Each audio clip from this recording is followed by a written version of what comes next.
Dá 1 bilhão a dívida. Mas aonde está esse dinheiro? Aonde está o dinheiro? E ainda vocês acreditam nisso? É complicado, o momento é péssimo.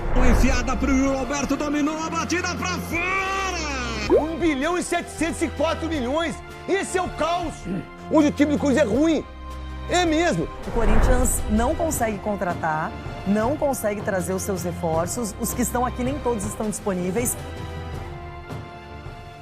Se há 12 anos atrás eu te dissesse que o Corinthians entraria em um declínio absurdo, mesmo depois de vencer o Mundial de Clubes, poucos iriam acreditar em mim. Um clube que tem o potencial de estar entre as maiores receitas das Américas, agora vive um constante pesadelo, que ano após ano se torna cada vez pior. Assombrado pelas dívidas que crescem a cada dia que passa, o Corinthians deixou de ser sinônimo de grandeza para virar um desdenho entre os rivais. Hoje eu vou mostrar o porquê de um clube com tanto potencial não conseguir sair desse fundo do poço que parece não ter fim. Uma jornada envolvendo corrupção, dívidas, saídas de treinadores e uma hegemonia na presidência que parecia nunca acabar. Então apague as luzes e feche a porta do quarto, porque hoje você irá ver a história suja do gigante paulista adormecido. Para chegarmos a esse cenário assombroso, primeiro devemos voltar um pouco no tempo, exatamente para onde todo esse desastre começou.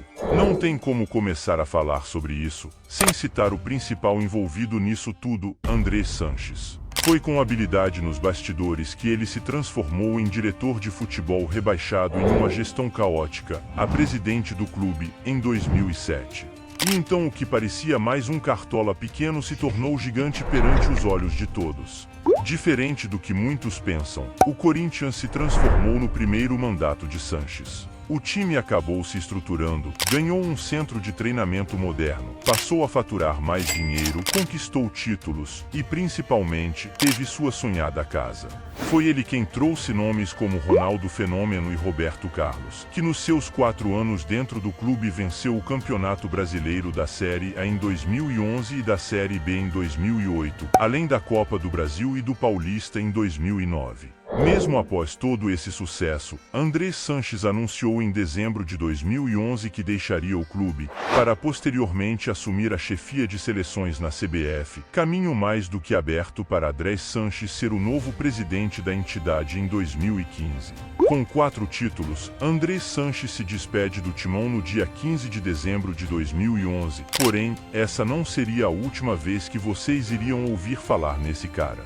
Após deixar o clube, Sanches promete que seu grupo político, favorito a sucedê-lo nas eleições de fevereiro, faria uma reestruturação do departamento amador para fortalecer ainda mais a equipe profissional. Reconhece essas palavras? Estamos vendo o início de uma dinastia de 16 anos, que se iniciou com André Sanches e que agora cuidaria de tudo por debaixo dos panos, decidindo quem seria o próximo presidente do Corinthians. E não é segredo nenhum dizer que ele conseguiu isso. Após sua saída, o vice-presidente do Corinthians, Roberto de Andrade, assumiu interinamente, e quando 2012 chegou, Sanches escolheu seu substituto, Mário Gobi Filho.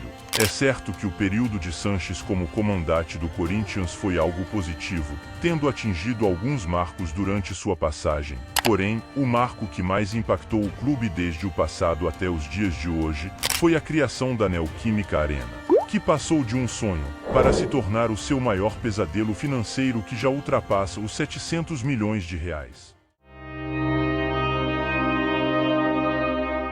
Seria impossível começar a falar das dívidas sem citar um dos principais fatores, a criação da Casa do Corinthians. A história do estádio do Timão começou de fato no dia 1º de setembro de 2010, quando foi confirmada a construção do estádio no centenário do Timão. Já as obras só foram iniciar no dia 30 de maio de 2011, quando foram ligadas as primeiras máquinas na obra do estádio, para o trabalho de terraplanagem, quando tudo não passava de mato no bairro de Itaquera, na zona leste de São Paulo. Após o início das obras, o estádio foi confirmado como sede de abertura da Copa do Mundo de 2014, na qual o Brasil derrotou a Croácia por 3-0. De lá para cá, a Neoquímica Arena virou o ponto turístico de São Paulo, dando uma projeção inédita ao bairro de Itaquera. E mais do que tudo, a Casa da Fiel. Tudo isso parece muito bom para ser verdade, mas tem algo que é crucial para fazer disso um pesadelo: as dívidas adquiridas pela construção do estádio. O estádio foi inicialmente orçado em 820 milhões de reais, mas já teve seu valor extrapolado para 985 milhões de reais. A Casa do Timão conta com dívidas compostas por repasses à Caixa, garantias da Odebrecht, além de valores diretos para a construtora. Por conta da alta dívida, todo o valor arrecadado no estádio é destinado ao Fundo de Investimento do Estádio, responsável por quitar as dívidas referentes à construção alvinegra. Durante a gestão de Duílio, a diretoria do Corinthians ofereceu uma proposta à Caixa, que buscava quitar as dívidas, mas que foi recusada. A proposta consistia em pagar cerca de 531 milhões de reais no total à Caixa, só que de duas formas, que não foram aceitas pela Caixa. No ano passado, a dívida era de 611 milhões de reais, mas após Augusto Melo assumir a presidência, ele explicou que graças ao aumento da taxa de juros, a dívida do estádio passou de 611 milhões de reais para 700 milhões de reais. O novo acordo entre a Caixa e o Corinthians é que durante o ano de 2024, o Corinthians pague os juros, cerca de 80 milhões de reais, para que em 2025 possa finalmente começar a quitar a dívida de 611 milhões de reais. Infelizmente, isso é algo que afeta muito negativamente o clube, e também é algo que não será solucionado em poucos anos. Não veremos o Corinthians sem dívidas tão cedo, já que só as dívidas do clube ultrapassam os 900 milhões de reais, isso sem contar os 700 milhões do estádio. Esse é o reflexo de diversas gestões horríveis. Esses caras que estão na presidência desde a época de Andrés Sanches não ligam nem um pouco para o clube, e muito menos para você torcedor, e é por isso que agora eu vou mostrar a limpo quem foi cada um desses ratos chamados de presidentes, e a evolução das dívidas conforme esse trono foi passado de rato em rato. Vamos usar como base a gestão de Mário Gobi Filho em diante. No início do seu mandato, em 2012, o Corinthians contava com uma dívida de 122 milhões de reais, e após o término da sua gestão, o clube contava com cerca de 453 milhões de reais em dívidas, um aumento gigantesco. Um dos momentos é destaques nessa escalada da dívida corintiana. Durante a gestão de Gobi Filho, o Corinthians, campeão do mundo, resolveu investir para tentar o bicampeonato da Libertadores. Gil, Renato Augusto e Pato vieram do exterior, ao custo de mais de 60 milhões de reais de direitos econômicos, além da renovação com o Emerson Sheik. O alto investimento em atletas do exterior e renovações com salários altíssimos ajudaram a resultar nesse aumento de 122 milhões de reais, para 453 milhões de reais em dívidas. Agora passamos para o próximo rato que passou um pouco despercebido, o Roberto de Andrade. No início do seu mandato, o Corinthians contava com uma dívida de 453 milhões de reais deixados pelo Gobi Filho. Roberto de Andrade foi o presidente do Corinthians entre 2015 e 2018, fazendo parte da chapa Renovação e Transparência, que de transparente não tem nada. Diferente dos demais, esse foi o que mais conseguiu manter a dívida estável. É certo que ele não conseguiu quitar as dívidas, e nem sequer diminuir. Porém, Roberto começou o mandato com uma dívida de 453 milhões de reais, e encerrou seu mandato em 2018 com uma dívida de 477 milhões de reais, uma mudança até aceitável, se comparado ao próximo rato que realmente extrapolou todos os limites. Senhoras e senhores, apresento a vocês o maior rato de todos, Andrés Sanches. A pior gestão foi do Andrés Sanches entre 2018 e 2020 quando foi presidente. Pode ter ganho campeonatos, mas as contratações foram péssimas e refletiram até agora. Luan, Léo Natel, Cantilo, Ioni Gonzalez, Thiaguinho, entre vários outros que já saíram. A gestão de Andrés Sanches no Corinthians chegou ao fim em 2020, mas as consequências de seu mandato ainda ecoam no clube.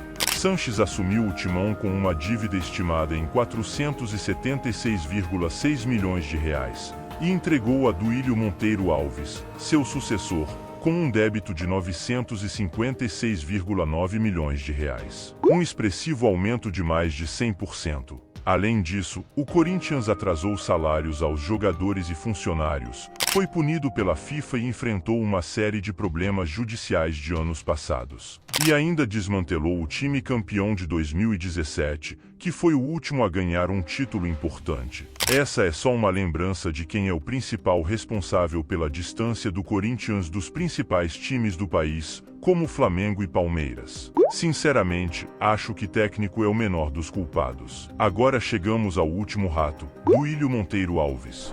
Duílio pode não ter sido o pior presidente da história do Corinthians, mas a segunda posição lhe cai bem, e eu vou provar para você. A frase acima é de Duílio Monteiro, em março do ano passado, pouco depois de mais uma eliminação precoce no Campeonato Paulista. Ou seja, a gestão que termina sem títulos pela primeira vez em quase 40 anos também não conseguiu finalizar sua passagem como quem foi responsável, controlou as contas e deixou os salários em dia.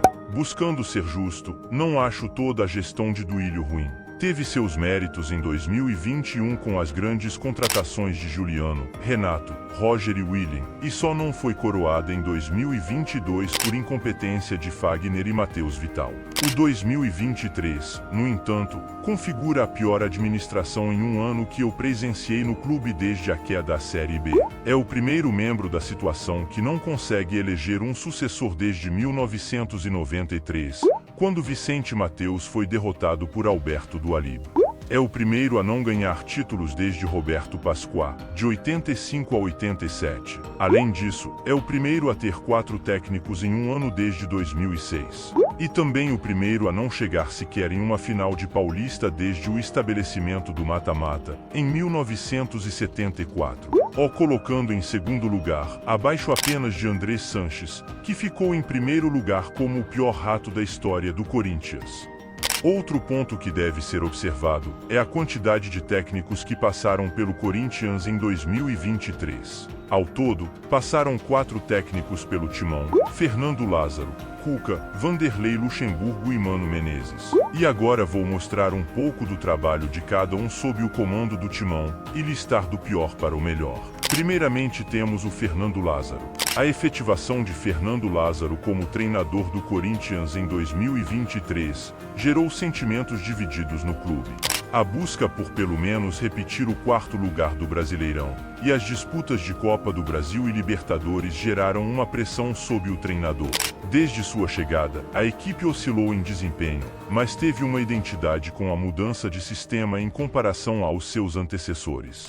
Lázaro implementou o 4-3-1-2 como esquema tático base do Corinthians, priorizando a movimentação e troca de posição entre seus meio-campistas para dominar o jogo a partir da posse de bola, e sem a necessidade de acelerar o jogo com pontas a todo instante. Além disso, transformou Roger Guedes em segundo atacante de vez, uma reclamação do próprio jogador no período de Vitor Pereira quando jogava de ponta, para fazer parceria com Yuri Alberto. Agora vamos para o Cuca. A passagem de Cuca pelo Corinthians durou menos de uma semana. Ele foi anunciado como substituto de Fernando Lázaro, e fez a estreia em derrota por 3-1 para o Goiás, fora de casa, pela segunda rodada do Brasileirão.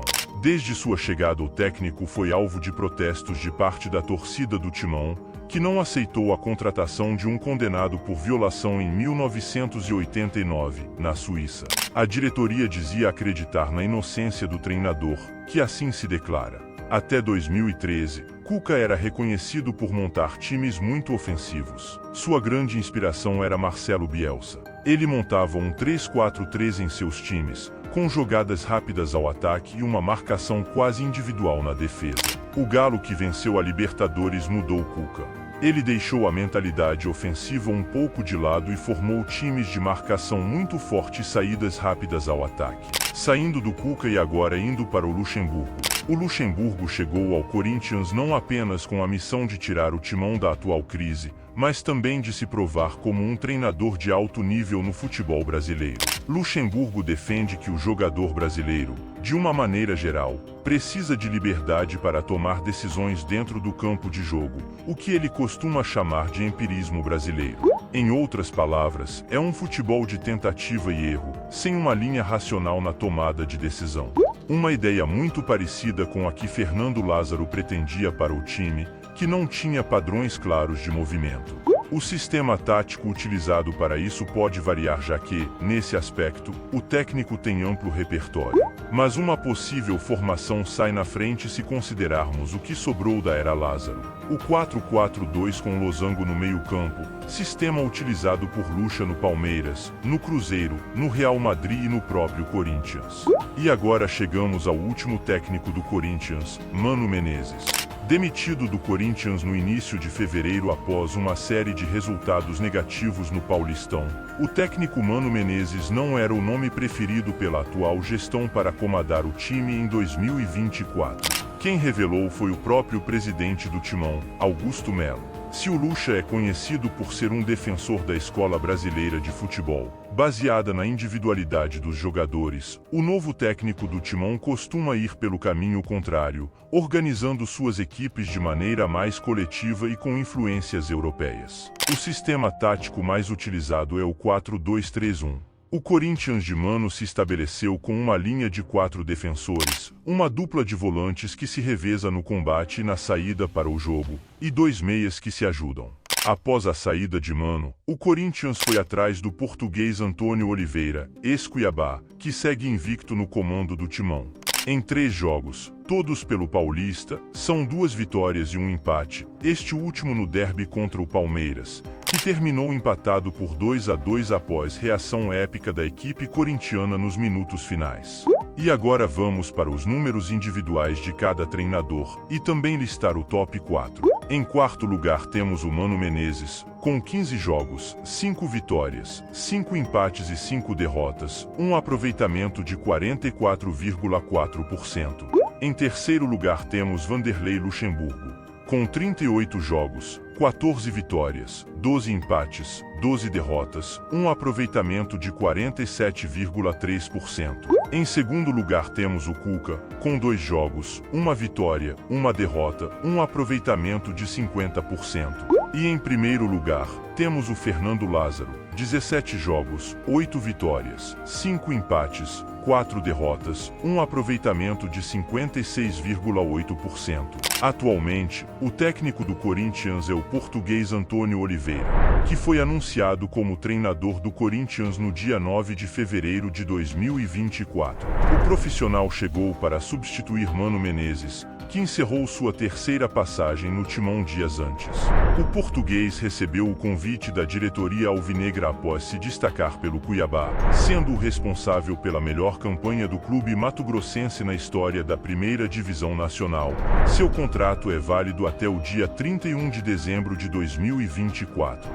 O acordo foi firmado com renovação automática por mais um ano conforme performance. Parece que o clube está se encaixando com Antônio Oliveira. São 2 vitórias e um empate com o Palmeiras.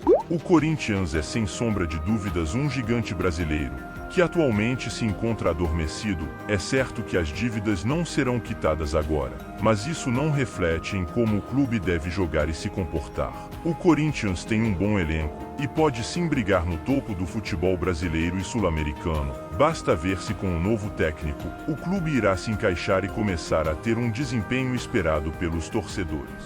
Esse foi o vídeo de hoje. A única coisa que eu peço é que você deixe o seu like, inscreva-se no canal e ative o sininho, pois esse vídeo deu muito trabalho para ser feito.